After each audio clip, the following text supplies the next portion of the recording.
6,50,000 के हिसाब से।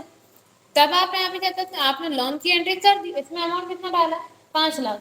लेकिन जब वो पर्सन आपको इंस्टॉलमेंट दे रहा है, ये किसके साथ दे रहा है, लोन प्लस इंटरेस्ट के साथ दे रहे हैं। जब वो आपको 36 इंस्टॉलमेंट पूरी पे कर देंगे तो आपको टोटल अमाउंट कितना मिल चुका होगा, 6,50,000। जबकि आपके पास एंट्री कितने की है, सिर्फ 5 लाख रुपए की। आप इसमें इंटरेस्ट चार्ज करेंगे तो उसकी एंट्री आप कर देते हैं जनरल वाउचर में। इसमें अमाउंट डालना है सिर्फ आपको इंटरेस्ट वाला, 1,50,000। तो टोटल अमाउंट कितना हो जाएगा, 5 लाख को 1,50,000 ही आपको यहाँ पे हो जाएगा टोटल 6,50,000। अभी आप देखिए इसमें अमाउंट कम हो गया, हम इसके बाद वाली एंट्री यहाँ पे डिलीट कर देते हैं।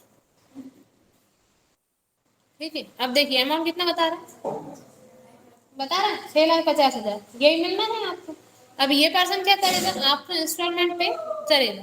तब आप एंट्री किस में करेंगे, अपन वाउचर एंट्री करेंगे F6 से रिसिप्ट वाउचर। 2 में आप लिखते हैं राम्स लोन अकाउंट, कितना पे करना है इनको, 6,50,000। एक इंस्टॉलमेंट में कितना दे रहे हैं, 18,056। जैसे ही आपको यहाँ पे 18,056 दे देंगे, इनका उतना अमाउंट कम हो जाएगा, हो गया। अब कितना बचा, 6,31,944। आपने एंटर करके सेव कर दिया, ये उन्होंने इस मंथ पे कर दिया। अब वो नेक्स्ट मंथ फिर आएंगे आपको देने के लिए, फिर से आप सेम एंट्री करेंगे। 2 में पर्सन का नाम, फिर से आप अमाउंट डालेंगे 18,056, और बाय में आ जाएगा। देखिए अमाउंट यहाँ कम होता क्या है, यहाँ पे अमाउंट यहाँ कम हो जाएगा। टोटल इनसे इंस्टॉलमेंट कितनी पे करना है यहाँ पे, 36। जैसे ही ये 36 इंस्टॉलमेंट पे हो जाएंगे, इनसे अमाउंट यहाँ पे जीरो हो जाएगा। अभी जो राम के नीचे अमाउंट आ रहा था वो अमाउंट जीरो हो जाएगा। इंटरेस्ट में आपको 1,50,000 ही डालना। ठीक है, अब इतने में कोई डाउट हो तो पूछिए।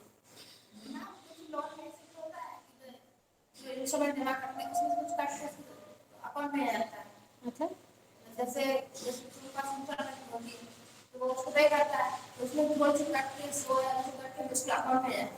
ऐसा तो हमने कभी नहीं सुना।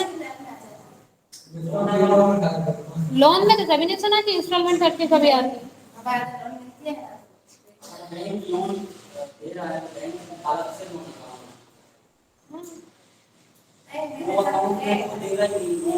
अपने पर्सनल अकाउंट में तो कुछ नहीं देता वो तो लोन। हाँ तो यही हम बोल रहे हैं, यहाँ पे लोन अकाउंट के नाम से आपने अलग से अकाउंट बनाया था, वो तो अलग से लोन मिलता है। आपका अमाउंट कभी इंस्टॉलमेंट का अपन को वापस नहीं मिलता।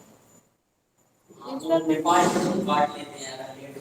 हाँ वो अलग से इंक्लूड भले कर देंगे, लेकिन कभी इसका ना एक 700 और 700 का 100 काट जाते हैं, इसमें से जमा है 100 का फिर से देते हैं।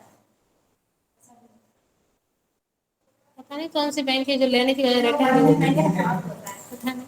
हमने तो जहाँ तक यही देखा है, यही सुना है कि बैंक हमेशा अगर आप लेट हो जाते हैं तो उस पर अलग से इंक्लूड कर देगी, आप उस पर लेट हुए हैं। लेकिन और बैंक आपको टाइम भी देती है, ऐसा नहीं टाइम देती, बैंक आपको टाइम भी देती है। और अगर आप उस टाइम पे अभी लेट होते अलग से उस पर इंक्लूड हो जाते। लेकिन बैंक कभी भी आपको इंस्टॉलमेंट का अमाउंट वापस नहीं देती, वापस कभी नहीं मिलता। सब्सिडी वो सब फिर अलग रहता है, सब्सिडी वगैरह हाँ वो सब अलग रहता है।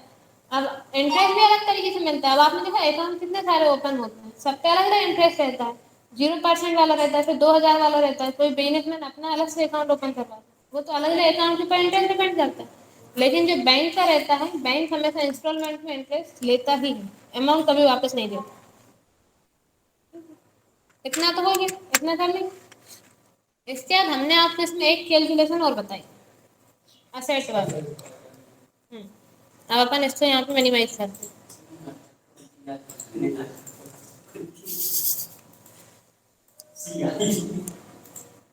हाँ वो भी लगा देंगे। देखिए अब बताइए वो वाली एसेट वाली कैलकुलेशन।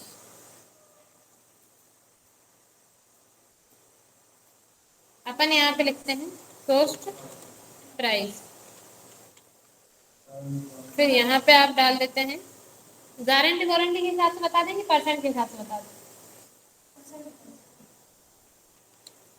अपन यहाँ पे डाल देते हैं परसेंट, आप यहाँ पे डाल दें कॉस्ट प्राइस। अपन मान लेते हैं संपत्ति कॉस्ट प्राइस है 50,000, जिस पे डेप कितना लग रहा है यहाँ पे डाल देते हैं 20%। ठीक है, यहाँ पूरा डाल देते हैं।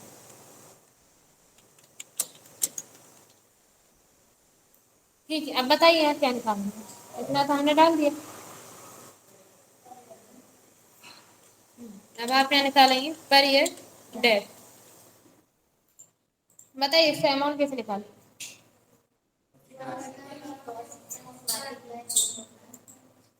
आप इसमें मल्टीप्लाई कर देते हैं रेट ऑफ डेट, एंटर करेंगे तो पर ईयर से इंटरेस्ट, सॉरी पर ईयर से डेट आ जाएगा।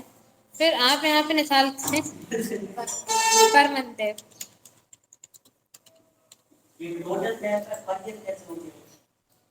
टोटल डेट क्यों है?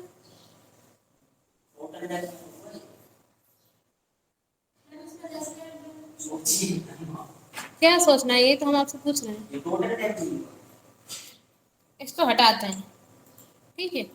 आप यहाँ पे हम नॉर्मल यहाँ पे लिखते हैं जैसे अपन लिखते थे गारंटी वारंटी, फिर यहाँ पे आप लिखते थे रेसिडियल वैल्यू और यहाँ पे आप लिखते थे डेट, ठीक है।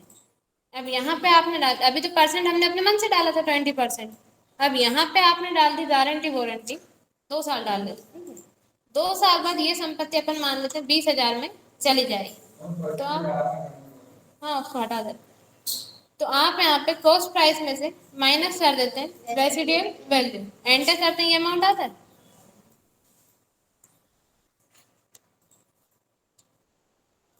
ठीक, अब आप यहाँ पे निकालते हैं परसेंट, कितने परसेंट इस पे डेट लगेगा, उसके लिए आप यहाँ पे इक्वल लगाते हैं, पहले परसेंट का साइन दे देते हैं, इक्वल लगाते हैं, 1 से डिवाइड कर देते हैं गारंटी वारंटी, एंटर करते हैं तो परसेंट आ जाता है 50%, ठीक है। अब आप यहाँ पे निकालते हैं इस पे 1 साल में कितना डेट लग रहा है, तब आप फॉर्मूला क्या अप्लाई करते हैं, तब आप इक्वल लगाते हैं जो आपका डेट का अमाउंट रहता है, ये लेते हैं।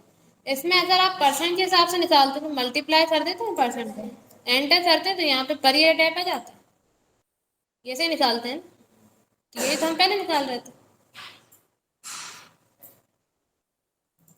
फिर यहाँ पे आप पर मंथ के लिए इक्वल लगाते हैं, पर ईयर डेट में डिवाइड कर देते हैं 12 का, एंटर करते हैं तो यहाँ पे पर मंथ का डेट आ जाता है। फिर आप यहाँ पे निकालते हैं पर डे डेट, इसके लिए आप यहाँ पे इक्वल लगाते हैं, पर ईयर डेट में डिवाइड कर देते हैं 365, एंटर करते हैं तो यहाँ पे पर डे का डेट आ जाता है। फिर इतना निकालने के बाद अब आप यहाँ पे निकाल लेते हैं यूज डे, कितने दिन आपने इसका यूज किया है, उसके लिए आप यहाँ पे डेट डाल देते हैं, जैसे अपन ने इसको 1 जनवरी 2023 को परचेज किया और 1 अक्टूबर 2023 को सेल कर दिया, इसके लिए अब आप यहाँ पे इक्वल लगाते हैं, जब आपने इसको सेल किया है उसमें से आप माइनस कर देंगे जब आपने इसको परचेज किया था, तो यहाँ पे डे निकल के आ जाएंगे। अब आप निकालते हैं यूज डे डेट, इसके लिए आप यहाँ पे इक्वल लगाते हैं, पर डे डेट में मल्टीप्लाई कर देते हैं यूज डे, एंटर करते हैं तो यहाँ पे यूज डे डेट आ जाता है, ठीक। अब यहाँ पे आप निकालते हैं सेलिंग प्राइस, सेलिंग प्राइस के लिए आप इसमें यहाँ पे इक्वल लगाते हैं, कॉस्ट प्राइस में से माइनस कर देते हैं यूज डे डेट, एंटर करते हैं तो सेलिंग प्राइस कितनी आ जाएगी ये। अब आप यहाँ पे निकालते हैं नेट सेलिंग प्राइस,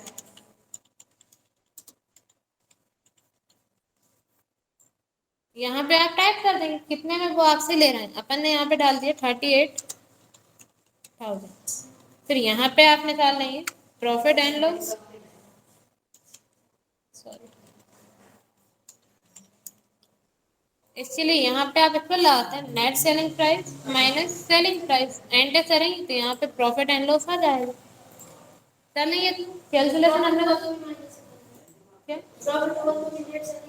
हाँ प्रॉफिट हो चाहे लॉस, आपको यहाँ पे नेट सेलिंग प्राइस में से माइनस करना है सेलिंग प्राइस, अगर अमाउंट माइनस में आ रहा है मतलब लॉस हो रहा है, अगर आप इसको ही 39,000 में सेल करते तब अमाउंट प्लस में आता मतलब आपको 219 का प्रॉफिट हो रहा था, लेकिन अभी आपने यहाँ पे डाला है 38,000 मतलब आपको 7,781 का लॉस हो रहा है, क्लियर। एंट्री कर लेंगे आपको इसकी टैली कर लेते हैं ना, ठीक है। अब इतने में कोई डाउट हो तो पूछ लीजिए। परसेंट वाला था वो भी एक साथ काटा है, अगर तुझे 3 साल यूज किया जैसे तो टैप का जुड़ता है 3 साल, हाँ क्लियर है।